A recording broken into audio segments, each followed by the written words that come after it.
Bonjour, bienvenue dans le tuto de la chanson insoumise.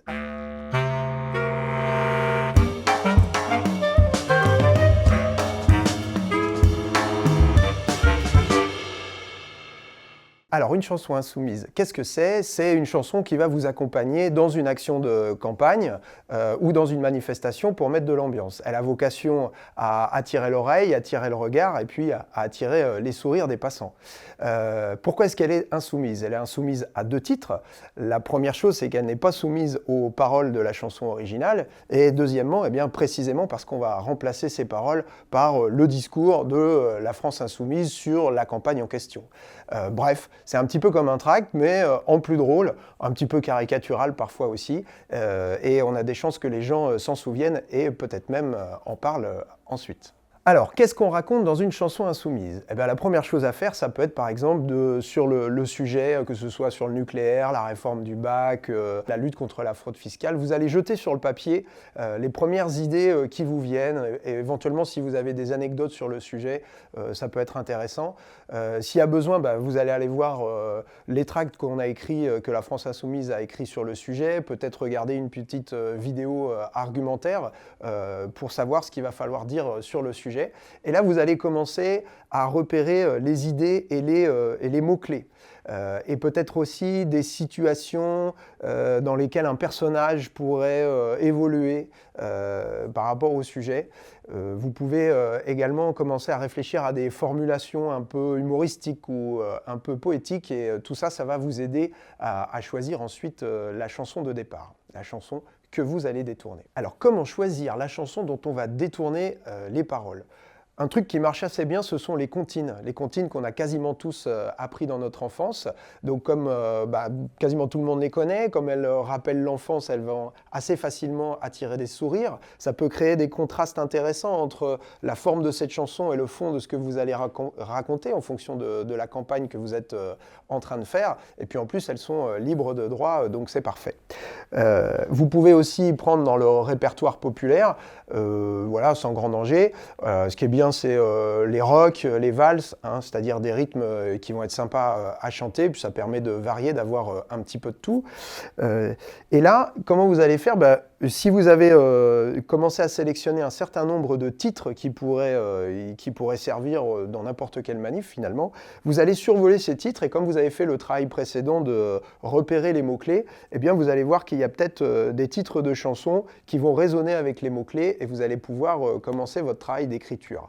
Et vous allez essayer de repérer des rimes avec vos mots-clés, les rimes dans les refrains. En fait, ce qui marche bien, c'est d'essayer de coller au plus près du refrain de la chanson originale. Alors, on est prêt? Comment est-ce qu'on écrit sa chanson insoumise? Eh bien, les mots-clés que vous allez repérer, vous allez commencer par les rassembler par rime.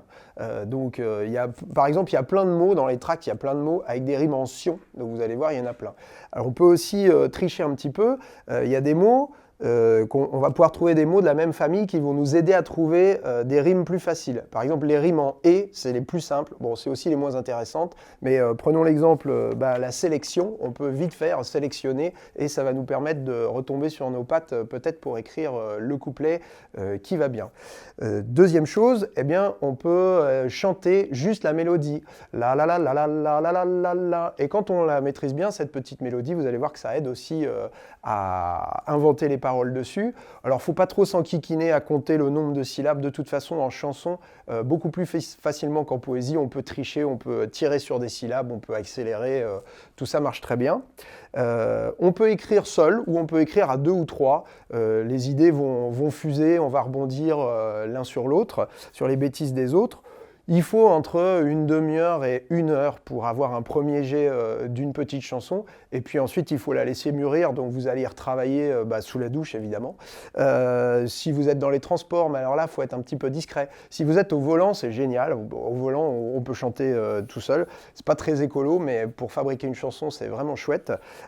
Et puis vous allez voir qu'en écoutant la radio, avec les actualités, il y a des choses dans l'actualité qui vont résonner avec ce que vous avez commencé à écrire, qui vont vous donner de nouvelles idées. Dans les discussions aussi avec les collègues, avec la famille, avec les amis, ils vont peut-être vous apporter des petites anecdotes qui vont vous aider à raconter votre chanson et votre tract sur un mode un peu plus humoristique et qui va toucher un petit peu plus facilement les gens.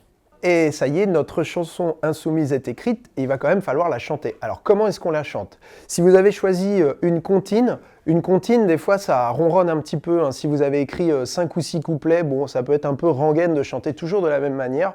Donc, un truc très simple, c'est de monter d'un demi-ton, par exemple, tous les 2 ou 3 couplets. Ça relance l'attention du public et ça relance l'enthousiasme de votre chorale insoumise. Donc, ça, c'est assez chouette. N'hésitez pas aussi à terminer votre chanson écrite sur un mode de comptine en répétant le refrain 2 fois. C'est une espèce de convention avec le public où il s'attend à ce que ça se termine. Voilà, on termine la 2e fois qu'on chante notre refrain. On finit soit un peu plus calmement, soit au contraire, on met le paquet, on chante à l'octave, hein, pour ceux et celles qui savent faire. Vous allez vous faire applaudir, ce qui est quand même assez agréable, ce qui n'arrive pas tous les jours. Et les gens vont pouvoir venir vers vous et commencer à discuter du contenu de la campagne que vous êtes en train de mener. Parce qu'évidemment, vos paroles, elles sont un petit peu caricaturales, mais ce qui va être chouette maintenant, c'est d'aller un peu au fond des choses.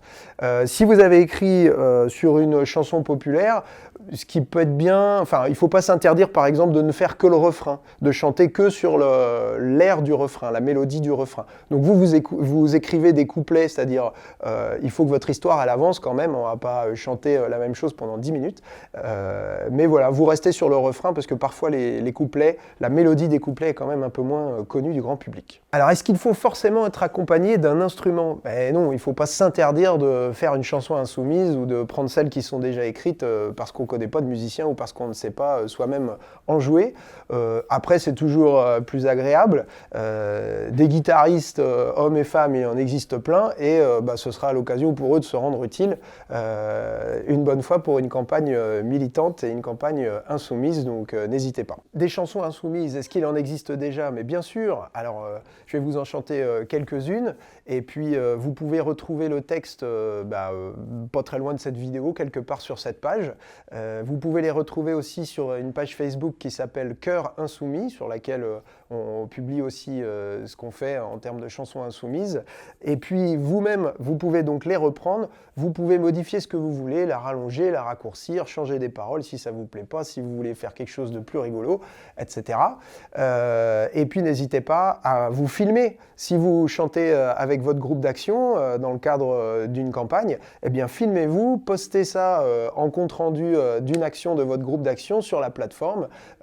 Postez ça aussi sur la page Facebook Chœur Insoumis. Ça fera vivre cette page et ça créera une émulation, ça donnera envie aux autres groupes d'en faire autant. Et si vous créez vos propres chansons insoumises grâce à ce tuto, j'espère, puisque c'était fait pour ça, eh bien n'hésitez pas à partager, on mutualisera tout ça. Et ben c'est parti pour une petite démo du tuto. C'est pour accompagner la campagne contre la réforme du bac et la sélection à la fac sur l'air de J'ai du bon tabac. J'ai pas eu mon bac dans la bonne filière, j'ai passé mon bac au mauvais endroit. J'ai pourtant toujours bien travaillé, mais je n'étais pas dans le bon lycée. J'ai pas eu mon bac dans la bonne filière, j'ai passé mon bac au mauvais endroit. J'ai quand même eu une jolie mention, mais j'avais mal choisi mes options. Et j'ai pas eu mon bac dans la bonne filière, j'ai passé mon bac au mauvais endroit.